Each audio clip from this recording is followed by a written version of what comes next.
एक गांव में 100 घर थे। 15 घरों में आम के पेड़ थे, कुछ और घरों में कुछ और पेड़ थे। ज्यादातर घरों में कड़वे नीम के पेड़ थे। कुछ नीम के पेड़ वालों ने, और कुछ जिनके पास पेड़ ही नहीं है, और कुछ जिनको पेड़ पौधों के बारे में कुछ मालूम ही नहीं है, ये सब ने देखा कि आम के पेड़ वाले तो मीठे मीठे आम खा रहे हैं। इनसे रहा नहीं गया, दुश्मनी में आकर सारे गांव में हवा बांध दी कि सारे गांव के आम के पेड़ काट दिए जाए, कुछ भी बाकी ना रहा जाए और हर घर में सिर्फ नीम का पेड़ लगाया जाए। आपको यह सुन के अजीब लगेगा, लेकिन यूनिफॉर्म सिविल कोड के नाम पर हमारे भारत देश में ऐसा किया जा रहा है। ये यूनिफॉर्म सिविल कोड है क्या? इससे किसको निशाना बनाया जा रहा है? इसके फायदे क्या हैं और इसके नुकसानात क्या हैं? हमारा भारत देश सारे जहां में अपनी डाइवर्सिटी के लिए मशहूर है। यहाँ पर सब मज़ाहिब देखने को मिलते हैं और इंडिया में 4 बड़े मजहब पैदा हुए हैं, हिंदुइज्म, जैनिज्म, बुद्धिज्म और सिखिज्म। हमारा मुल्क मुसलमानों की पॉपुलेशन में वर्ल्ड वाइड 3rd रैंक पर आता है। 1947 नहीं, बल्कि आप तारीख उठा के देख लीजिए, सदियों से हमारा देश प्लूरलिज्म की मिसाल है। अब इस डाइवर्स नेशन पर, सेकुलर नेशन पर यूनिफॉर्म सिविल कोड के जरिए बहुत बड़ा बदलाव लाने की कोशिश की जा रही है।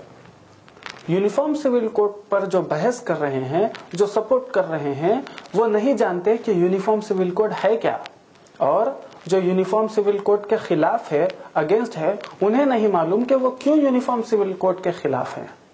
हमारे देश के यूनिफॉर्म सिविल कोड की बात की जाए तो देश की CPC, code of civil procedure act सबके लिए एक है, इंडियन कॉन्ट्रैक्ट एक्ट सबके लिए एक है, ट्रांसफर ऑफ प्रॉपर्टी एक्ट एक है, सेल ऑफ गुड्स एक्ट सबके लिए एक है। 90% जो सिविल मैटर्स है उनमें ऑलरेडी यूनिफॉर्म सिविल कोड है। अब बचते हैं आपके पर्सनल मैटर्स, आपके religious matters.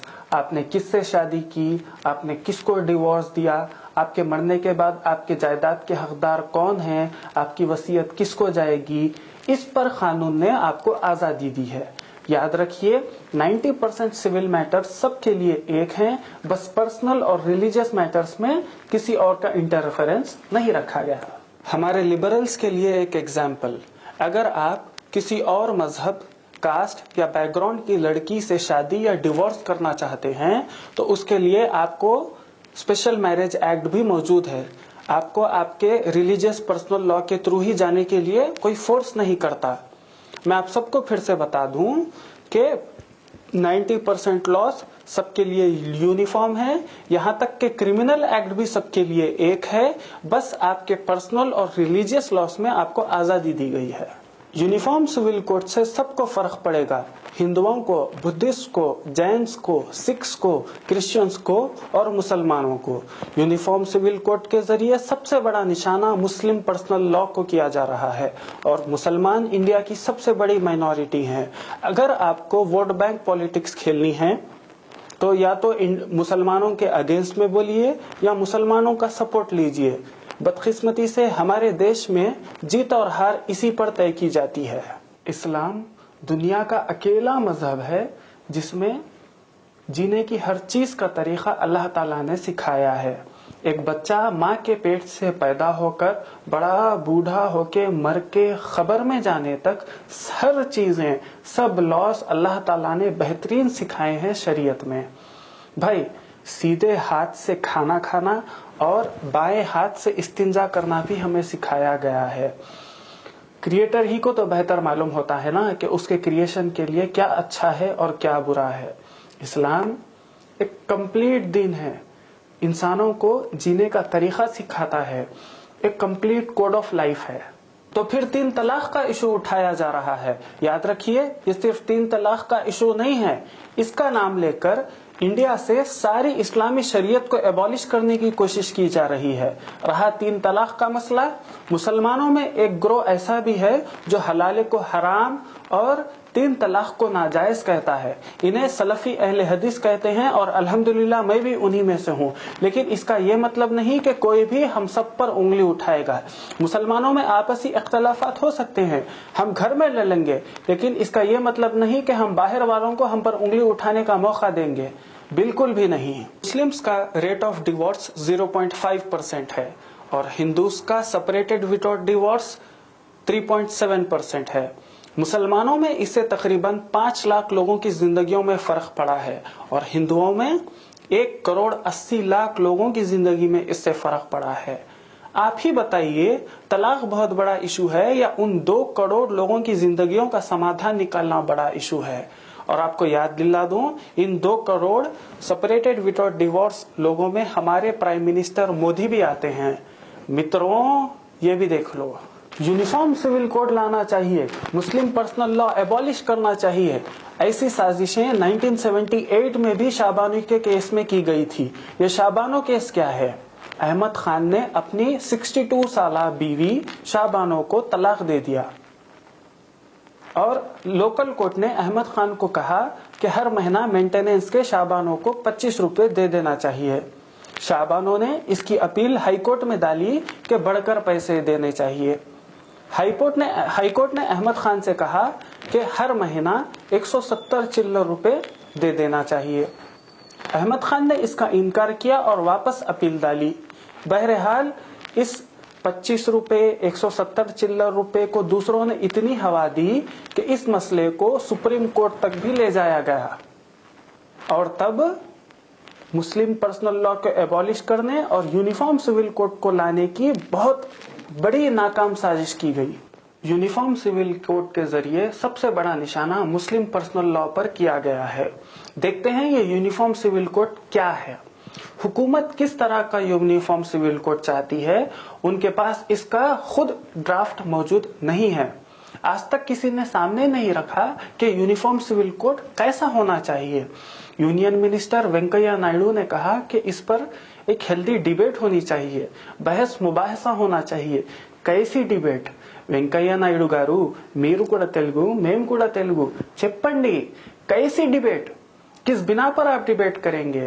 Uniform civil code को क्या हिंदू कोड से रूल्स एंड रेगुलेशंस निकालेंगे या फिर मुस्लिम पर्सनल लॉ से निकालेंगे या क्रिश्चियन एक्ट से निकालेंगे या स्पेशल मैरिज एक्ट से निकालेंगे? किस बिना पर आप यूनिफॉर्म सिविल कोड लाएंगे? इनके पास इसका खुद का ब्लूप्रिंट मौजूद नहीं है और बस हवा में बात छोड़ दिए कि बस यूनिफॉर्म सिविल कोड ला देना चाहिए। और इस सिलसिले में लॉ कमीशन ने यूनिफॉर्म सिविल कोड को लेकर एक क्वेश्चनर जारी किया है अपनी वेबसाइट पर। इसमें 16 सवाल हैं जिनको 45 डेज के अंदर जवाब देने को कहा है। आप इसका जवाब ईमेल या पोस्ट के थ्रू दे सकते हैं, ऐसा कहा है इन्होंने। आइए जरा देखते हैं, नजर डालते हैं ये क्वेश्चनर पर।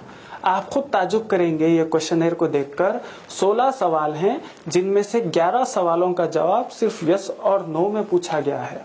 इतना बड़ा इशू बनाया गया, इतना बड़ा मुद्दा उठाया गया, लेकिन जवाब सिर्फ हाँ या ना में ये लोग मांगते हैं। हाँ, क्या ये सवाल वाकई में सही है? क्या ये सवाल इतने बड़े इशू, इतने बड़े मुद्दे को हल करने के लिए काफी हैं? आप खुद देखिए। इसके थर्ड क्वेश्चन में पूछा गया कि क्या यूनिफॉर्म सिविल कोड से लोगों को फायदा पहुंचेगा। फिर फोर्थ क्वेश्चन में पूछते हैं कि क्या इससे जेंडर जस्टिस आएगी। भाई, क्या फायदा और जेंडर जस्टिस दोनों अलग अलग चीजें हैं? फायदा अलग है, जेंडर जस्टिस अलग है। ये कैसा सवाल है, समझ के बाहर है। फिर फिफ्थ क्वेश्चन में पूछते हैं कि क्या यूनिफॉर्म सिविल कोड आना चाहिए या नहीं आना चाहिए। आगे पीछे हट रहे हैं। भाई, आप खुद ये सवाल देखकर डाउट में आ जाओगे, परेशान हो जाओगे कि ये कैसे सवाल हैं। यूनिफॉर्म सिविल कोड सबके लिए है, तो आप खुद इसमें देखोगे कि सिर्फ 2 सवाल हैं जो हिंदू और क्रिश्चियन से रिलेटेड हैं। बाकी के सारे ज्यादातर सवाल सिर्फ और सिर्फ मुस्लिम पर्सनल लॉ पर किए गए हैं। क्या वाकई में इन सवालों से रेवोल्यूशन आ सकता है? क्या वाकई में इन सवालों से सारी कस्टमरी प्रैक्टिसेस, सारी रिलीजियस प्रैक्टिसेस को एबॉलिश करके सारे भारत के लोग एक लॉ, एक छत के नीचे आ सकते हैं? आप खुद ताजुब करेंगे ये देखकर। सेकंड क्वेश्चन में पूछा गया है कि अलग अलग कम्युनिटीज को कस्टमरी प्रैक्टिसेस और पर्सनल लॉस के थ्रू गवर्न किया जाता है। यूनिफॉर्म सिविल कोड में इनमें किन चीजों को शामिल करना चाहिए। اور نیچے لسٹ بھی ہے شادی کو شامل کرنا چاہیے کیا, طلاق کو, اڈاپشن کو, مینٹیننس کو, پوری لسٹ ہے. اس میں آلریڈی طلاق, ڈیورس مینشن ہے سیکنڈ کوشچن میں. پھر 7th کوشچن میں الگ سے پوچھتے ہیں 3 طلاق کے بارے میں. ایک بار طلاق پوچھے نا بھائی ڈیورس کر, پھر الگ سے 3 طلاق کا مسئلہ نکالتے ہیں لوگ. کیسے سوال ہے بھائی یہ؟ 8th کوشچن میں پوچھا گیا ہے کہ ہندو عورتوں کا پراپرٹی پر حق کیوں بیٹے اکثر نہیں دیتے. اگر واقعی میں یہ یونیفارم سول کوڈ کا سوال ہوتا تو یہ ایسے پوچھا جاتا کہ یونیفارم سول کوڈ کی مانگ کرنے والے اپنے باپ کی پراپرٹی میں بیٹیوں اور بہنوں کو حصہ کیوں نہیں دیتے, ہاں کتنا دیتے ہیں, بلکہ حکومت کو پوری رپورٹ دینی پڑے گی کہ باپ کے مرنے کے بعد باپ کی جائیداد بٹتے وقت بیٹیوں اور بہنوں کو کتنا حصہ ملا. اس میں جتنے بھی سوال ہیں پورے اوٹ پٹانگ طریقے سے کیے گئے ہیں اور صرف مسلم پرسنل لا ہی کو نشانہ بنایا گیا ہے. اگر آپ کو واقعی میں ہم سے اعتراض ہے, فیمنسٹ کو, لبرلز کو یا کسی کو بھی, میں آپ سے پہلے بھی کہہ چکا ہوں مسلمانوں میں ایک طبقہ ہے جو حلالہ اور 3 طلاق کو غلط مانتا ہے.